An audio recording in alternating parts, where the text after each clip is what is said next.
Alright.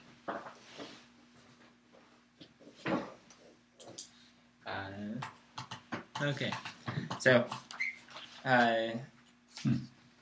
so we're going to start in the Byzantine Manual packet again on 87. Yeah, even though we did that last week. So the one thing we mentioned last week was that we had our gorgon, our diargon, our triemiargon, and then there's corresponding ones, but they face the opposite way. And so they since these go fast, they point towards the right. These other ones go slow since they point towards the left. And so we have something called our Argon, and then we have our triemiargon. Triemiargon,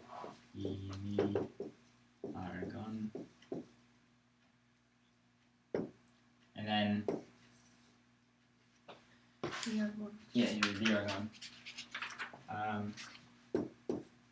And so the way that these all work, they all work in the same way. And what it is that they only apply to this symbol. That's the only ones that you'll ever see them on. And if you have something like this, what that means is that you have this one is fast with a gorgon on it, and this one gets an extra beat added to it. Or then you have this one, same thing, the condimata gets a gorgon, and then this one now gets 2 beats added to it. And if you predict, this one gets a gorgon, and then gets 3 beats added to it. And so this is, you're slowing down the music. It doesn't work the way that these work. But then if you have an Isan before them, you just have an Isan there. And then again, because of that, this one is 1/2, 1/2, and this is 2 beats, 3 beats, or 4 beats. And then this gets 1 syllable, just la all the way across, because this is, this one gets the syllable, this one can't get a syllable, but it comes first, and therefore this entire symbol combination can't get a syllable. So, does that make sense? Okay, and Jeff, I don't know, did you know this stuff? I've never seen this one before. Okay, yeah, so if I've seen it, but I didn't know what it meant. Okay, yeah, if you want me to go slower through it, it's fine. Let me know. So that's our Argon, and that's how that works. And there's a reason for this, and you'll kind of see it in music. It allows you to play around with the rhythms a lot. And what you will see oftentimes is a mixture of all these symbols. And so you will see things, let's say if it goes, and then you might see something like that. And so that this one applies to this one. And so if you see how this works, this one has a gorgon on it, and this one is a hold, but he's affected by the next one, which has a gorgon on it. So 1/2, 1/2, 1.5, because he gets a half taken away, 1/2 and 1. So everyone see this? Yeah. So 1/2, 1/2. This is 2, but it gets a half a beat taken away. So 1.5, 1/2 again, and 1. 1 and 2 and 2. Cool. Does that make sense? So do you see how that works? Okay. So you'll see that a lot in Trubic hymns. Oh man, it's very exciting. But it all flows, and that's where you really have to read ahead just to kind of keep on top of the rhythm. So if we go to 87, we're going ni pa fu pa ni. Number 87. 1, 2, 3. Ni pa vu ga vi ga vu pa. Ni pa vu pa ni zo ke zo ni.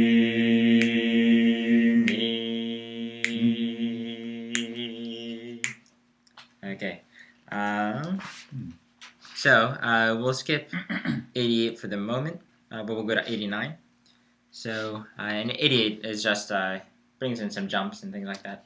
So 89, 1, 2, 3, ni pa vo ga vo ga di ke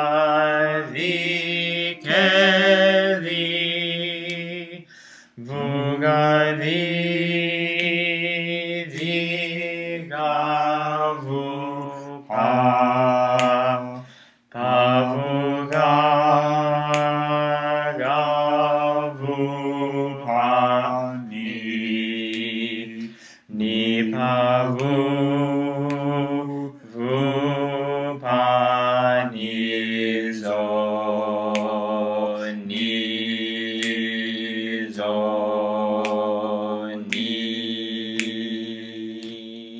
rest. Then we have the triemiargon, which we can go, but for the moment we'll kind of. There's only 2 exercises for this. Maybe we'll do them. Let's do 90. So, is that okay? Does anyone want the pitch up higher, lower? No, Okay. it works for me. Number 90. 1, 2, 3. Ni pa vo ga di ke zo ni ke zo ga ke ga vo pa ni. Make sense? Mm-hmm. All right. It's a lot easier the second time. Oh yeah, you get to see it and have already absorbed. So 91. I'm not sure why there's an asterisk to this. I'll have to figure that out eventually. But 91. Let's see. Doesn't go low. 1, 2, 3, 4. Ni zo ni pa vo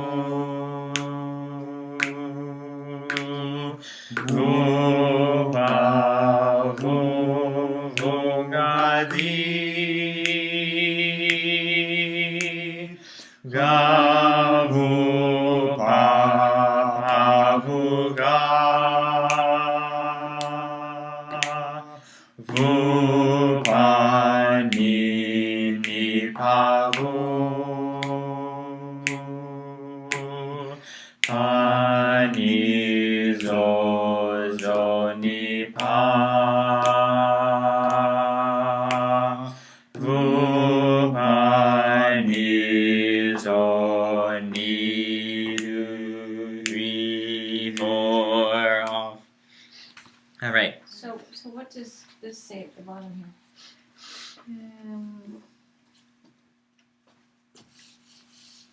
That we have this bar on top of the. That was my next oligon. thing.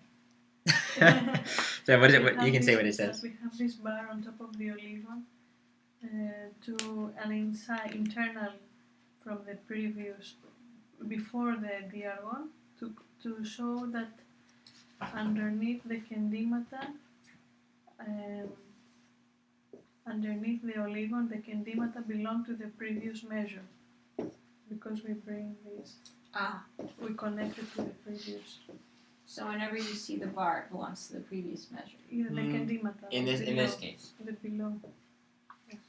So if we recall, oftentimes these bars separate, because normally Byzantine music is in 2-beat sections, 2-beat feet, if you use like poetic language, but it'd be 1, 2, 1, 2, 1, 2. Here we're in 1, 2, 3, 4, 1, 2, 3, 4, and since that's not normal, but everything is 4 beats, they put a little bar to kind of show you where the 4-beat sections are. Now the difficulty here, oftentimes you'll see, like they might put a little number 4 there to tell you that this is 4 beats. Here, they don't do that because it tells us at the beginning that these are 4-beat sections. But most of the time, this would be right here. That would be where the bar is because 1, 2, 3, 4. However, this symbol means this followed by this. So this one technically belongs to this part because this is 1/2 and this is 1/2, and the bar should be here. So, because we can't do that in the music, we can't put a bar somewhere in the middle. What they do in instances like this, they put the bar on top of the note to tell you that this bar is going to split the symbol in half, and that one part of it goes with the previous measure, one part goes with the next measure. Because we actually have a symbol on top, an extra symbol, it actually gets pushed on top and to the left a little bit.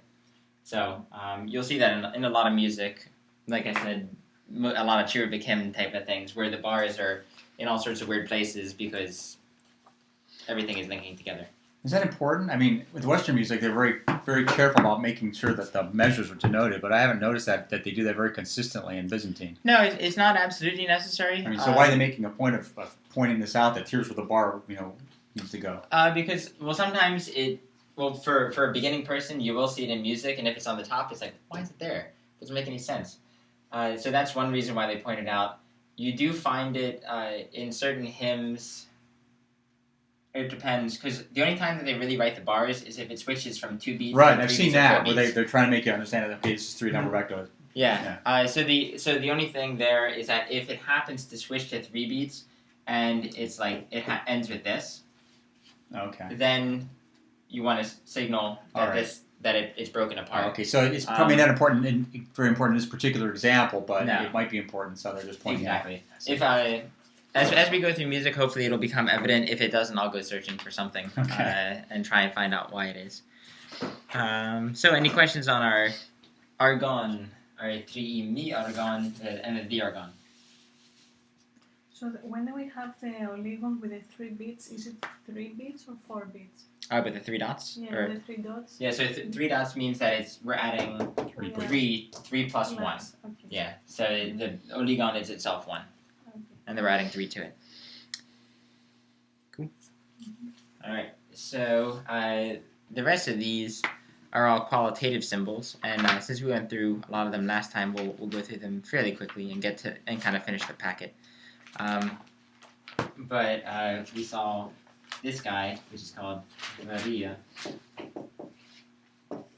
So this one by itself is a stress, some sort of emphasis, and then if it has a note for it, this note gets stressed.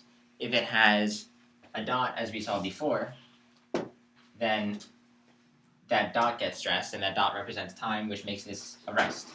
But because we've already talked about rests before, in this case it's going to act as a stress for an actual syllable. So 92 would be So with dot means stress, no dot means... With a dot means a rest, no dot means stress. Well, it's always means stress. It's just what are you stressing? Oh. If there's a symbol there, then you're stressing the symbol, that whatever note that is. If there's a dot, the dot means add time to something. And so if we're not adding time to anything, we're just stressing time itself. Then if you're stressing time, it means that you're making silence, which means the rest. Okay. So does that kind of make sense? That does make sense. It's kind of weird, but it makes sense in its funky way. So it's kind of not a backwards way of thinking, but it's kind of like opposite of how we normally think of rests. So 92 would be ni zo ni pa vu pa vu. And overemphasize it for right now. So that'll be our ni 1, 2, 3. Ni zo ni pa vu vu pa vu ga zi ke zo ni zo ni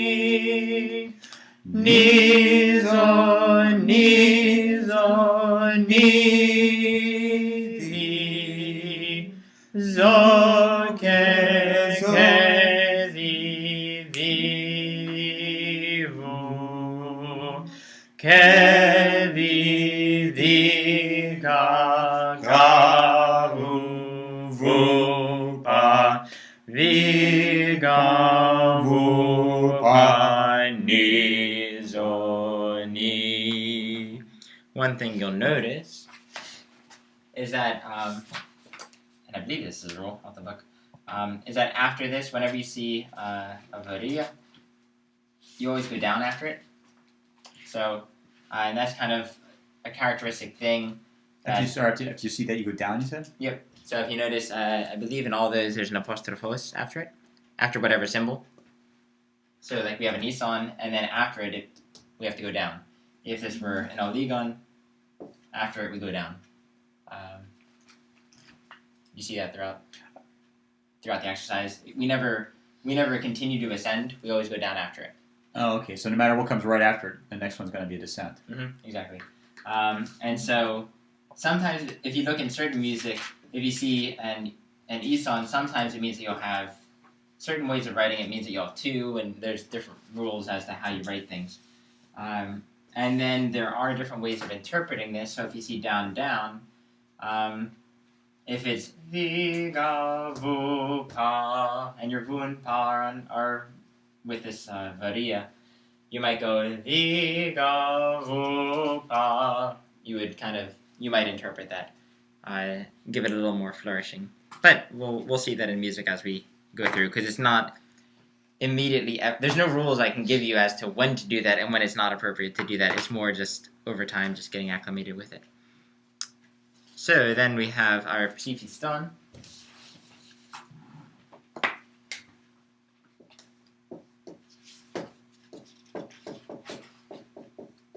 And that one is this little squiggle underneath.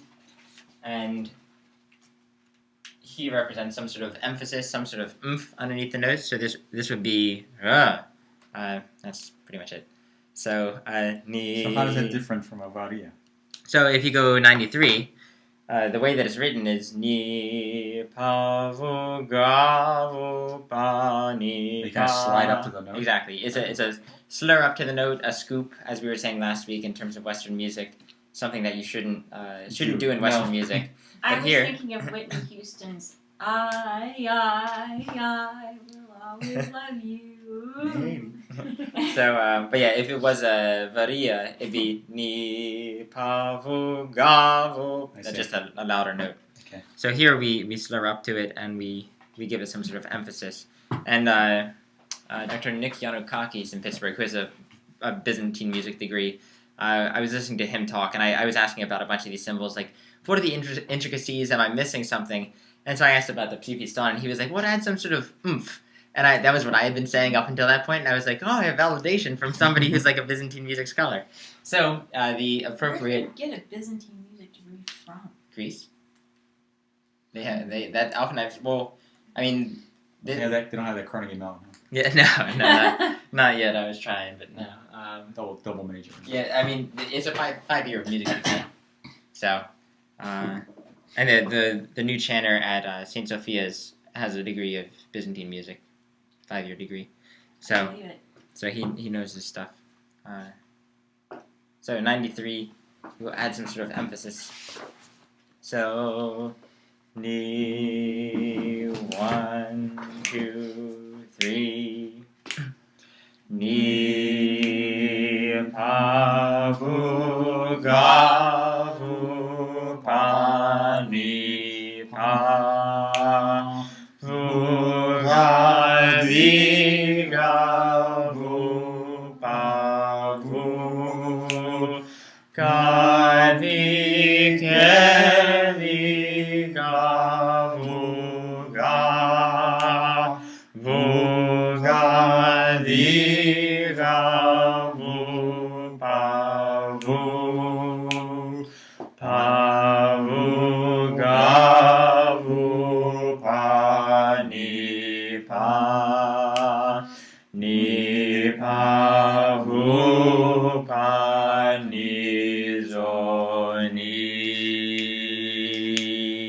Rest.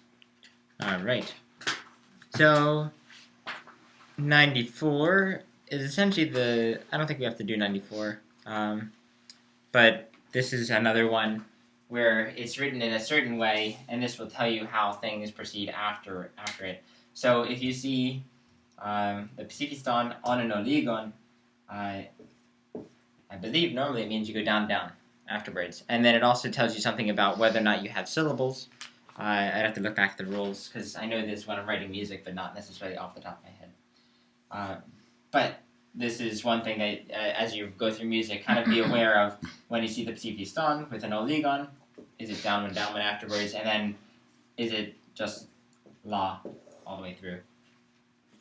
Or not? And I believe it is, but I will look.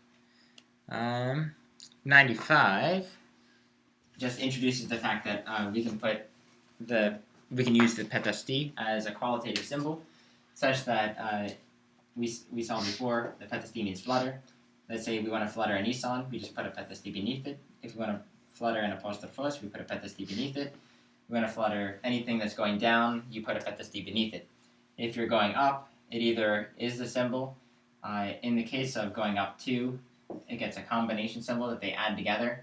But in all other instances, here it acts in a subordinate fashion. It's qualitative only. It no longer means up 1, but whenever you're ascending, it still means up 1. And it functions just as an oligon would be, so that if you're going up 3, the flutter up 3 is just like that. They function exactly the same. But staying the same or going down, it loses its quality, and so it just becomes a qualitative symbol. So, any questions on that? Alright, so 95, we'll go through it pretty quickly. 95, 1, 2, 3. Ni pa vu pa vu ga di ga ga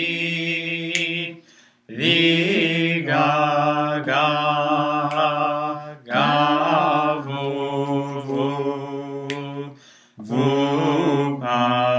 pa ni. And I believe, in the same way that if you have a Petastê by itself, it's going to go down after it. I believe if you put a Petastê under anything else or in any other symbol, it means you're going to go down after it. So it's another just little helpful hint that if you're looking at music and you see a Petastê, expect to go down after it. 96 introduces our omolon. So this one, we mentioned last week that these next symbols get kind of iffy in terms of how we articulate them, and that they're more suited to an expert and a master of Byzantine chant as to how their vocal inflections take place. Here we're just going to approximate them until we get better and until I get better. So our omolon connects 2 notes in general, or as it's shown in this one, sometimes it can be written just by itself. But it always connects some note with an ison. So this could be an oligon or some other note with an ison.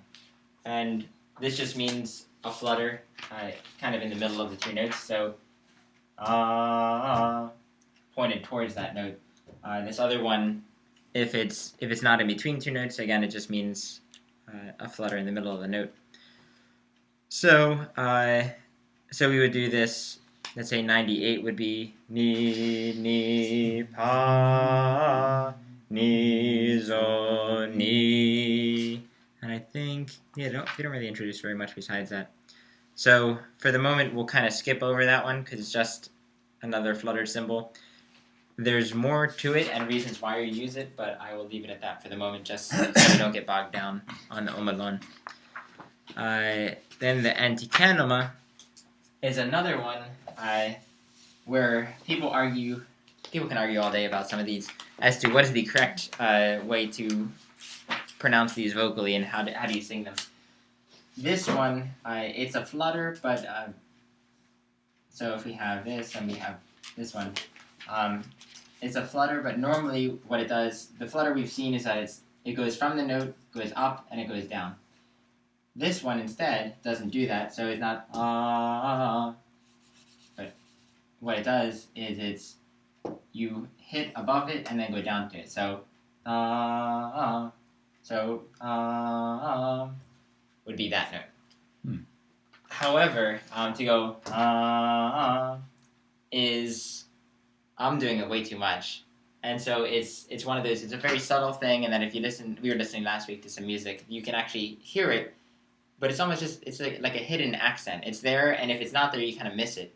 But to actually reproduce it with our own voice is a little difficult. So if we were to sing, let's say 99, it'd be ni pa vu vu ga di. But the place where it's more important, at least at the moment, and the other, I'll introduce one more thing before I talk about that, is that you will see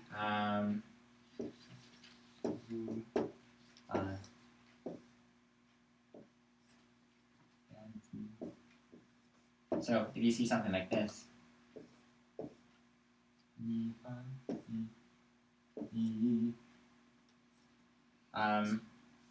vu pa ni ni, always at the end of a lot of things, especially tone 8. So vu pa ni ni. This one is one case where it's la la. There's this again, it's something that if you do it very lightly and gently, it's very good. If you do it in it's way too much. So I mentioned that with a bit of caution. So we won't exactly practice it now, but I mention it because it's all throughout music, and there's a reason for it, and it kind of adds an embellishment to the music, but it'll take a good bit of time to acclimate yourself to singing it that way. But 101 introduces something that's important, which is when you have that flutter and it has a dot on the note. So now we have to take a little bit more time with that flutter. So this one, we'll just write what they have. So this is starting on ni. And so what this one means is that you flutter around the note, essentially. And so if this one, it'd be ni pa ni zo ni pa ni zo ni pa. That's kind of how that works. And it's a question of how quickly do you do that, or how do you flutter it correctly. So you'll hear some people, and we were listening last week to Hatzichronoglu from Greece, George Hatzichronoglu, and he would go or ni zo ni pa. Other people will go ni zo ni pa, just a little bit more a little quicker flutter. So we can do either. The way that I normally do it is the but you can do it either way, and it's both appropriate. And I think there might be other ways to interpret it. So we'll sing 101, and we'll do it with the quicker flutter, with the understanding that you could go ni zo ni pa. Tragically, since I moved to Northern Virginia, I've lost all my Seminole repertoire albums. If you need them, let me know. So 101, ni 1 2 1, ni zo ni pa ni zo ke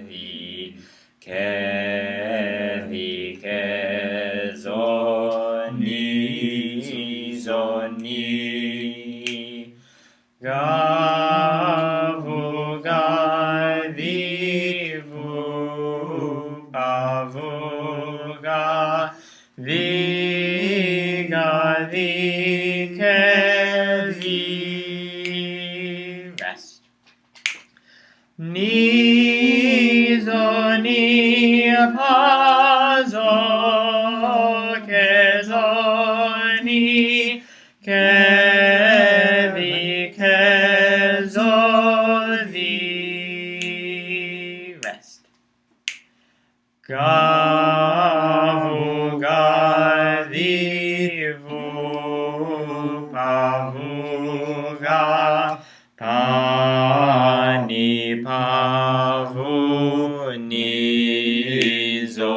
ni. All right.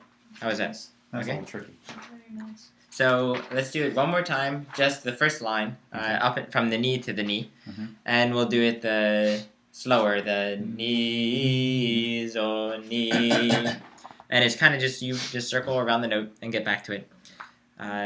So we'll bring it up a little bit because we go pretty low there. Yeah. So ne a gi, that'll be our ni. 1, 2. Ni zo ni fa ni zo ke vi ke zo ni zo ni. Is that good? So everyone see how that works? Mhm. Anyone want to do more, or is that good for that one? Okay. So 102 is our synthesmos. And this one connects. We said this one means connector, right, Laura? Yeah. So this is our connector that brings two together. So as it's written there, oftentimes you might have an ison connected to an ison, or you might have an oligon connected to an ison. And it's always, again, connected to an ison. The question with this one is, again, how do you articulate this one vocally? And so this one, sometimes, depending upon the music, it might just be kind of a bouncing. So I'll have to look at actual music to see how I do it, because I always know in context how I want to do it, but not necessarily in exercises. But oftentimes what it means is you go ni ni. So 102, you might go ni ni pa vu vu pa ga vu, and you might go ni ni pa vu pa. So So you have a new syllable. no, Or you not necessarily. you don't have a new syllable, but when you're reading things with knees and paws, you always rearticulate if there's a new syllable or new symbol. But this would just be ah na na na, or na na. So it's kind of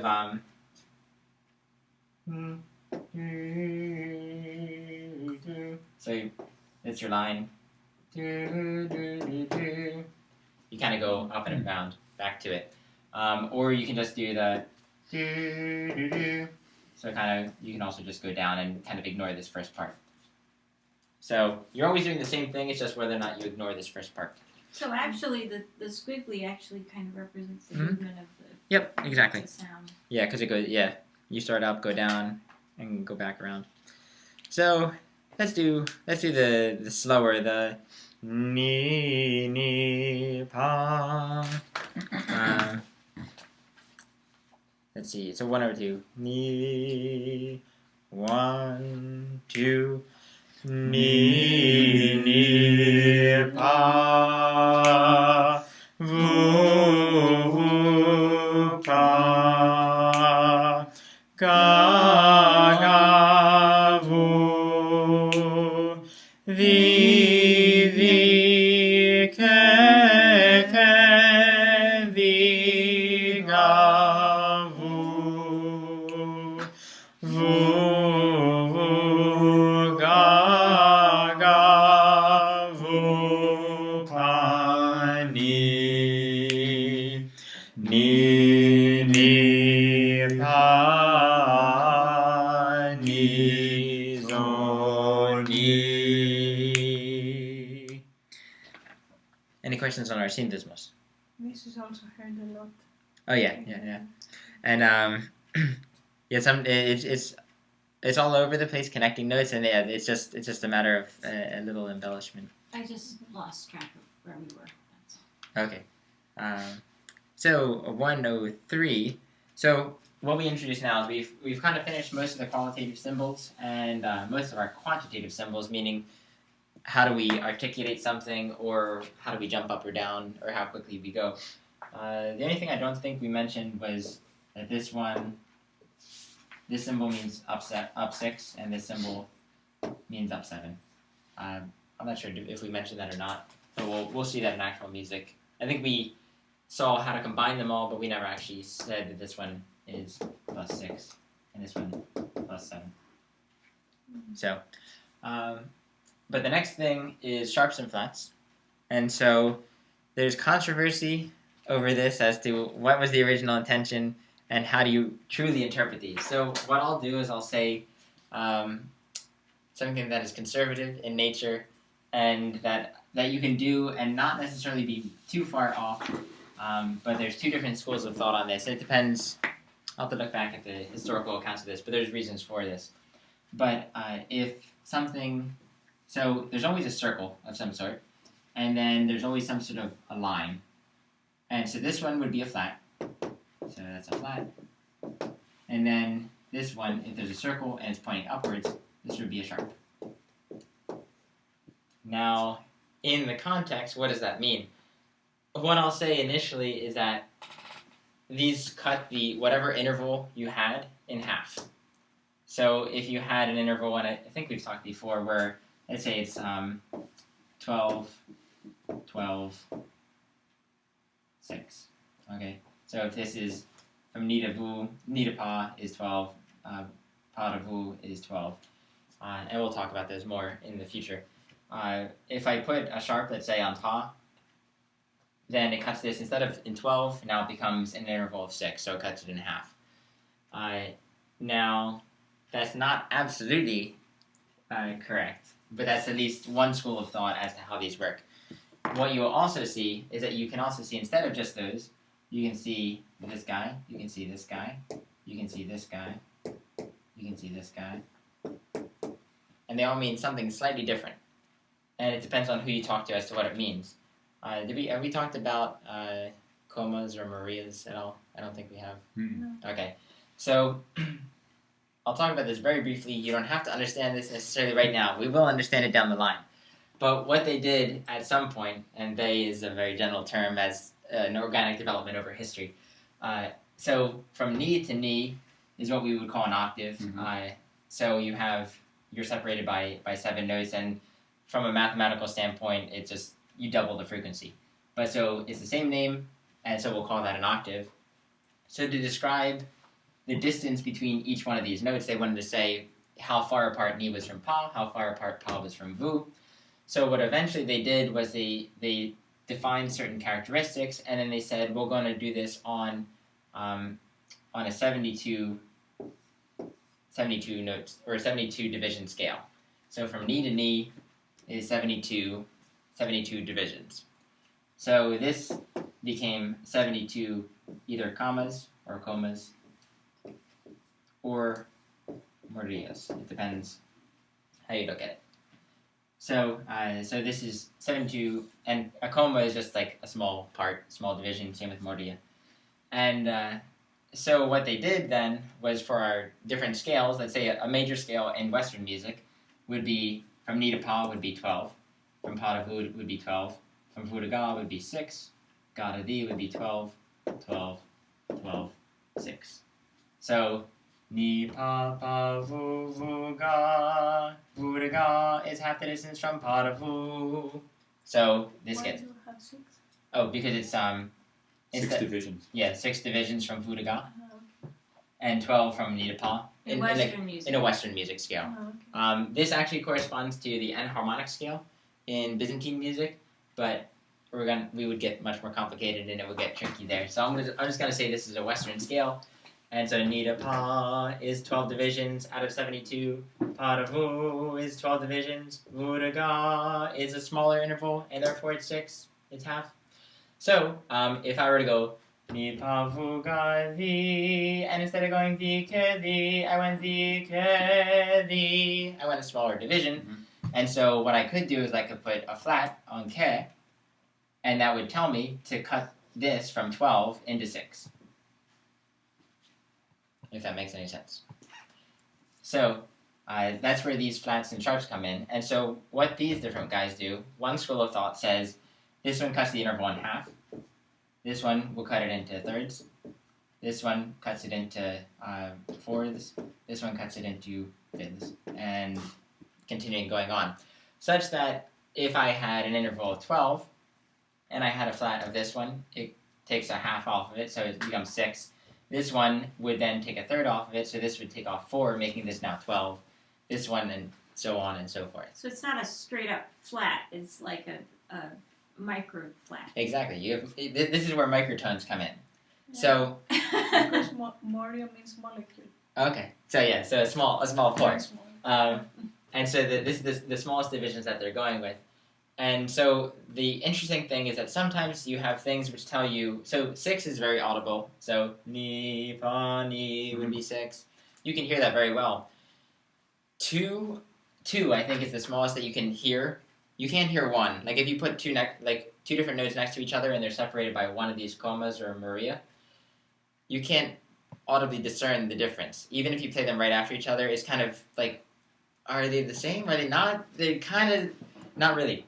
So the problem here is that eventually you can get to such that you're telling, you have a flat of 2 or 1, but you can't actually reproduce that with your voice, let alone hear it. Oh dear. So that's where you get certain things that it's either like certain really skilled people can do it, or it's just you either just do a flat or you just don't do anything. So this is one school of thought, is that you cut things into sections, into divisions. The other one is, and this is why I introduced this comma, coma, or maria, is that this one would be you take -2 moria, this one is -4, this one's -6, this one's -8, in terms of these two terms. So this one would mean a very small, so this would be, instead of the, it's like the, very slightly flat. This is a little more flat. This is our generic flat that we think about, and this one is a little more flat. So in general, if you just flat it and cut it in half, I think it's gonna be okay. Flatter than flat. Hmm? Flatter than flat. Yeah, well, yeah, this one would be flatter than flat. But if you just cut it in half, then it's fine. None so flat. So in these exercises, 103 introduces our sharps. 104 again sharps. 105 introduces our flat. 106 introduces our flat, and they're put on different notes depending upon where your hymn starts. So this one, 103 introduces it primarily on ga.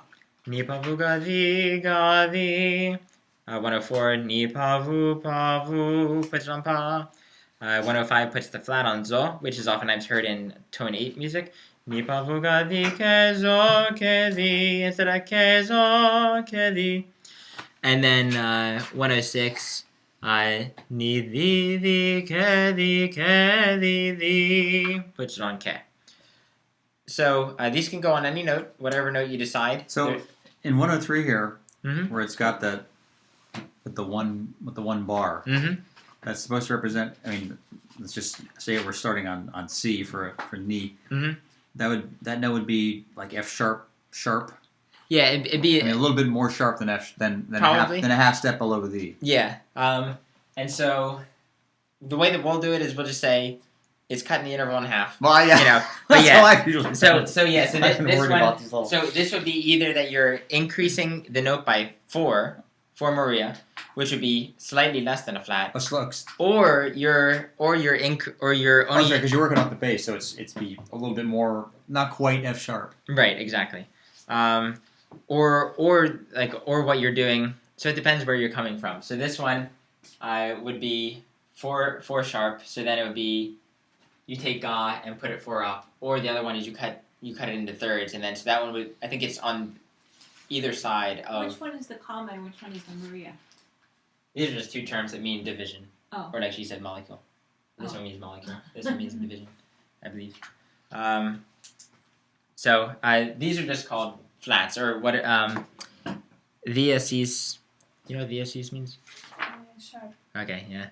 So that's and a lot of these, they're just names for the way that we would use sharp and flat.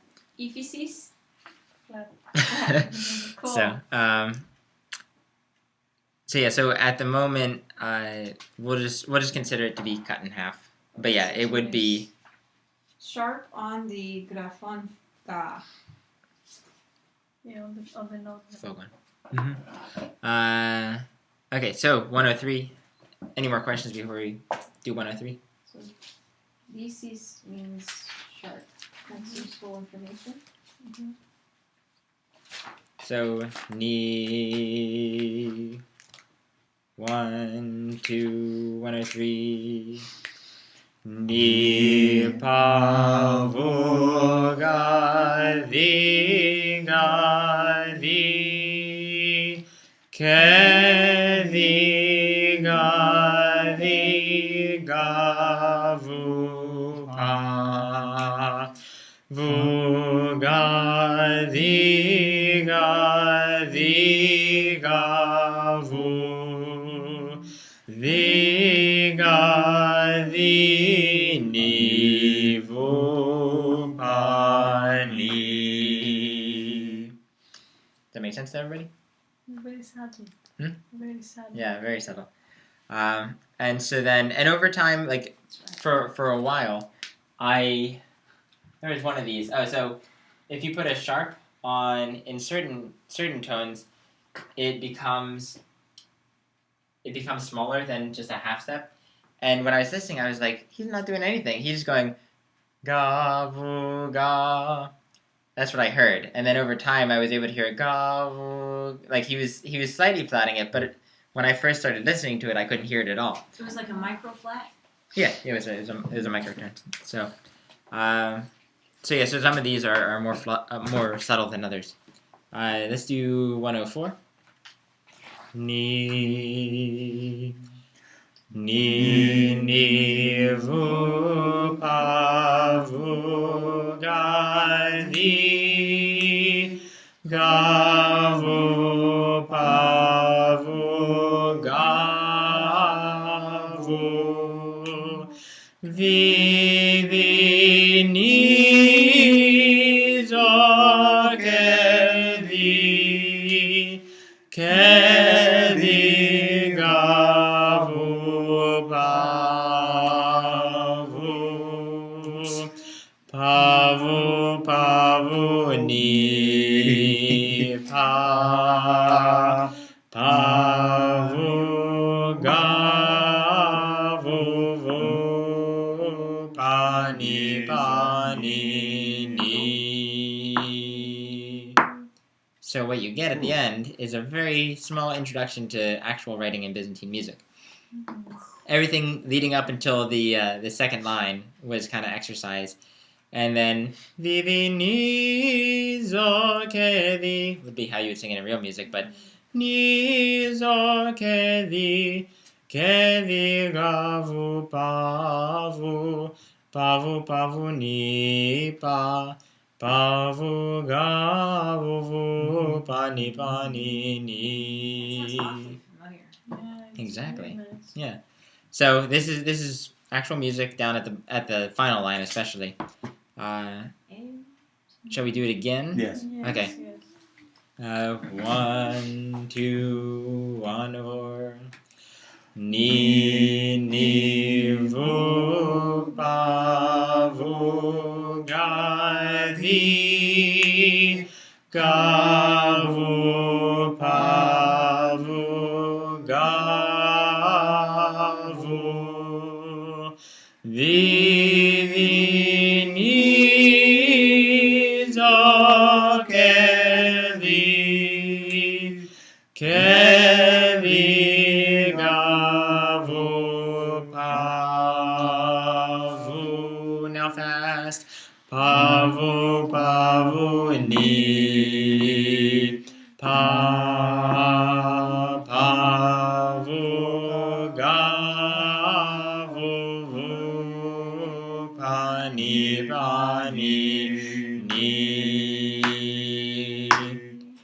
Interestingly, everyone, when I was at an Antiochian church, no one knew at all what we were singing. But whenever we would finish, everyone would jump completely in. Because they were like, they would hear da, da, da, da. And then you hear everyone go da, da, da. We know this part. They all knew that was coming. And such that, I mean, it is kind of one of those things that if people really have no idea what's going on, they'll still grasp it. But then you have another aspect that it's almost a reminder sometimes to the priest as to what's going on, that maybe they finished a hymn, here's where we are. But also, what you have is further in Byzantine chant, you might have Fu pani pani pani zo kezoni. That's a little bit more elaborate ending.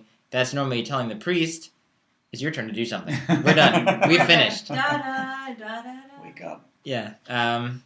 Yeah, exactly. Sometimes wake up. The one thing Yeah. that I didn't mention is that these are one-time use flats. You see them once, and it's only wherever they're placed as to what they apply to. So here we saw that especially in 103, there was one time when it was on the ga, and then the next time it didn't matter anymore. So these are one-time use. There are your generic flats and generic sharps where they would, once you see it, it always applies on that note until further notice. So kind of like the Western notation where they Change keys. the key notation at the beginning of the piece, and then you know that there's just going to be these sharps and flats. So how do you distinguish? They're two different symbols. They're different symbols. Oh, okay. But this one, these symbols, like if you notice, we have these little bar lines. These little lines. The bar lines don't matter at all. Right. It's not like this sharp continues until the bar line. It's just that one note. Yeah, the bar lines are just there for rhythmic purpose. This is in rhythmic purposes only, and to tell you metrically how it might change. Has nothing to do with how you're going to sing it in terms of pitch or what the sharps or flats look like. So one-time use. Let's do 105, and this is our flat on zo. So so, and if you notice, we start on the offbeat. So we don't start on 1. Here we start on 2. So 1, 2, 1. Ni vugardi ke zogedi, zogedi gadi gavu, vugardi di ke zogedi,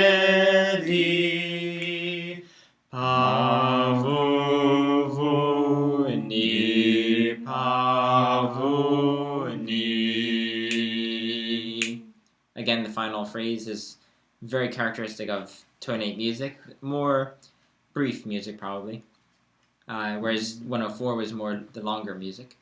So the one thing I believe that's not exactly new, but in this instance we had this, and there's a little guy here. Oftentimes, if there isn't a gorgon on top, we'll move a little bit higher, so that it's obvious that this one applies to the kendimata. Here, it's a little bit lower, so then it's a question of which one does it apply to. Normally, you evaluate that in context as to if there's any confusion, which one does it make more sense for this guy to apply to? Is it the top or the bottom? Here, it's pretty evident as to the top. If it was more like over here, then it's a little more questionable, and then it's which one does it apply to. But It does kind of look like a little guy, doesn't it? It does kind of look like a little guy. yeah, little guy. All right, 106. Or a little Mars. Yep. Yeah, we get the male and female symbols eventually. We'll get those. There are generic flats and sharps. So 106. What's our first note? The. V. So 106. Doesn't that go up 7? Nope, that one goes up 4. 4 notes, yeah. Because 7's up the other side, right? Or in the middle? so 7 we would have our kendima added to it. Oh. Up 7. And then they would be all stacked together. Right. So this one's this is one just would have another note. It would have another note if it was going up 7. exactly. So so this one's just our ipsilis ipsilis, which just means up 4, and the oligon has no effect in this symbol. It's subordinate. So ni 1 2 1 vi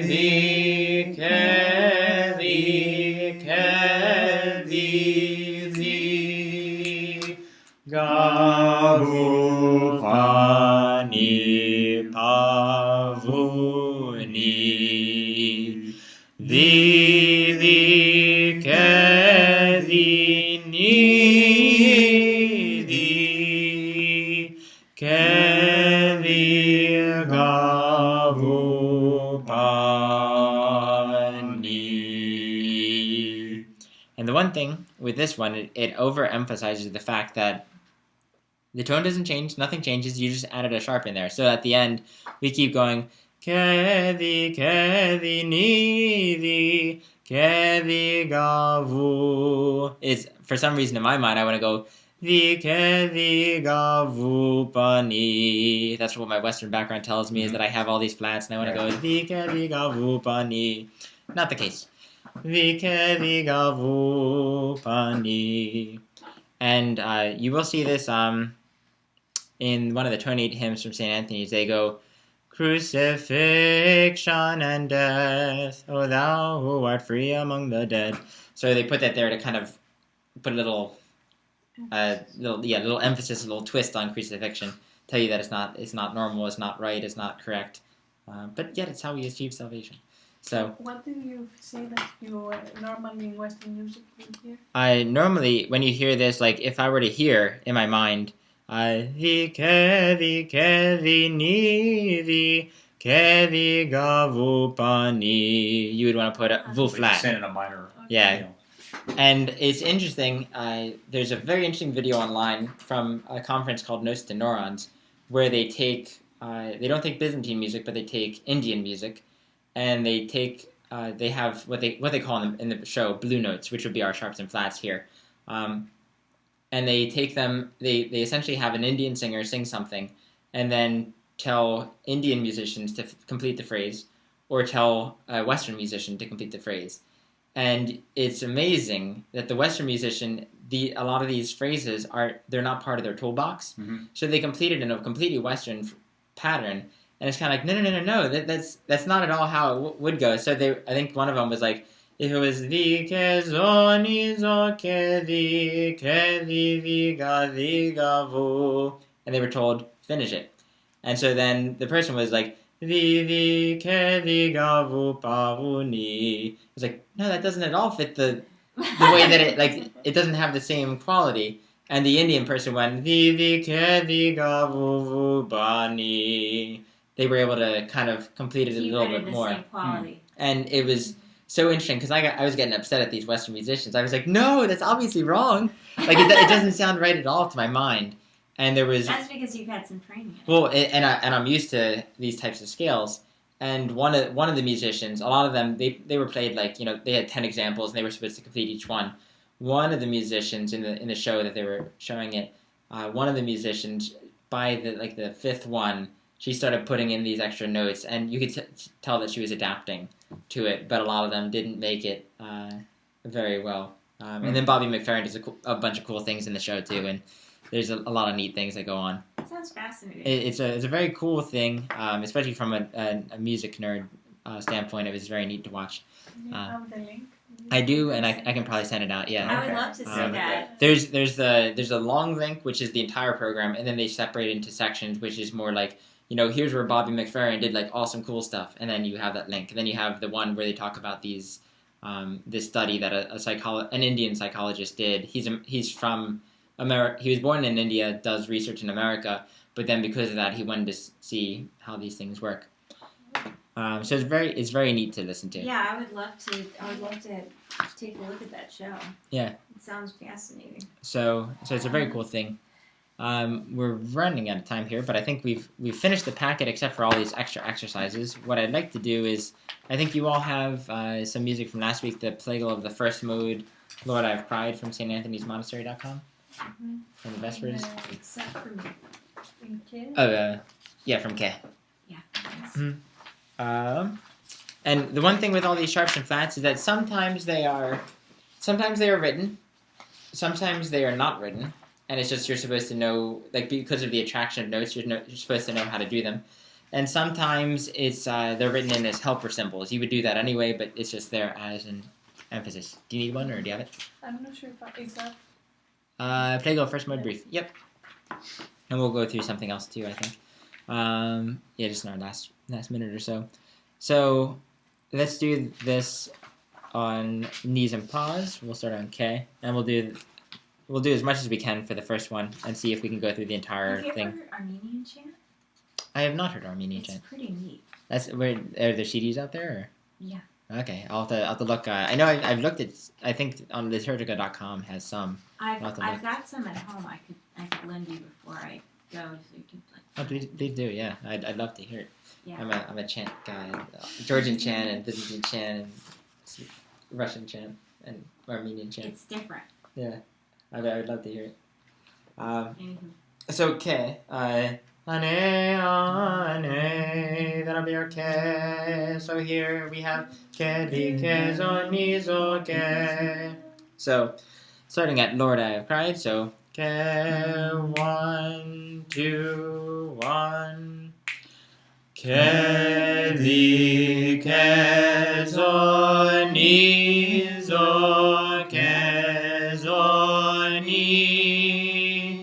Pa, ni, ni, zo, ni. Ni, zo, ke, zo, zo, ni, zo, ke. Zo, ke, zo, ni, zo, ke, zo, ni, pa, ni, zo, ke, zo, ni, ni, pa, ni, zo, ni, di, ke, zo, ni, zo, ke. Ke, vi, ni, zo, ke, ke. Ke, vi, ga, vi, ke, zo, zo, ke, ke. Okay, so that's a lot of music at one point. So, and we did it a little bit fast, probably when you're if you listen, there's some other videos that I have a link to on ByzantineChant.org, and they go. I think the first time it's like Ke, vi, ke. It's very slow, and then they bring it much more to like if you were to chant it in church, it'd be Ke, vi, ke, zo, ni, zo, ke. We did it slightly slower than that, but still a little fast. And so, can we do with the words now? And if we had more time, we would do it again, but this is just to get us to read music right at the end. So, Lord, Lord, I have cried unto thee, hearken unto me, hearken unto me, O Lord, Lord, I have cried unto thee, hearken unto me, attend to the voice of my supplication, when I cry unto thee, hearken unto me, O Lord. And if you notice, hearken unto me, whereas it should be ke, vi, ga, vi, ke, but because of tone 5, play go to the first mode, and the way that ga and vi are connected and kind of pull towards one another, ga gets pulled up to be sharp. So, and then let's just read Let My Prayer just on the words and be done for the evening. So we'll do it a little bit slower just so that we get the rhythm in the second line, lifting up of my hands. Maybe take 10 seconds and look at lifting up of my hands as an evening sacrifice, just to be aware.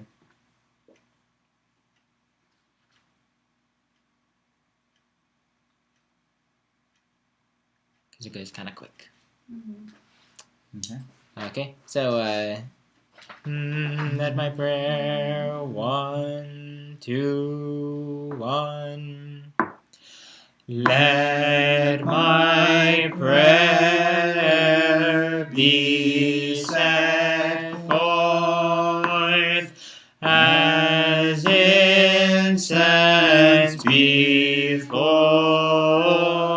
thee, the lifting up of my hands as an evening sacrifice. Hearken unto me, O Lord. All right. And then I'll sing it fast, and you can sing with me. But I'll kind of sing it a good bit quicker. In a monastery, let's say on Mount Athos, they would go tremendously fast. They would, I mean, this would be, Lord, I have cried unto thee, hearken unto me, you know, very fast, because it's very much a brief service.